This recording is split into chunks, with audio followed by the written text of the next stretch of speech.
ပြည်ထွက်ခရစ်တော်ဖြစ်ရမယ်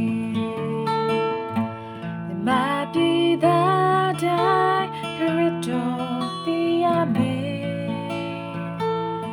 ယုံကြည်ချက်ဆုံးဖြတ်ချက်ချရင်ဆောင်ရွက်မယ်ဒုစိတ်တွေညီညွတ်စွာရှိနေမယ်သာသနာအတွက်အသက်ရှိထားကြမယ်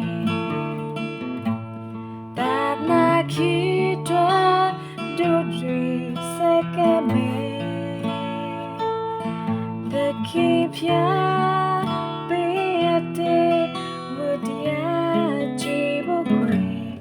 ဒုလက်တွေခိုင်မြဲစွာရှိနေမယ်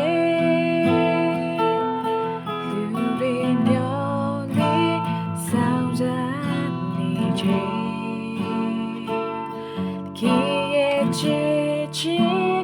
ကဲတင်ခြင်းတွေကိုကြာရလို့ရမတော်ဝရတွေညီသွားအောင်ကြိုးစားမယ်သာသနာခရီးမှာ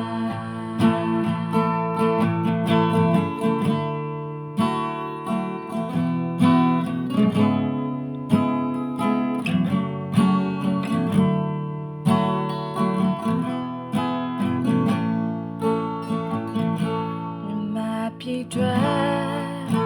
ခရစ်တော်ဖြစ်ရမယ်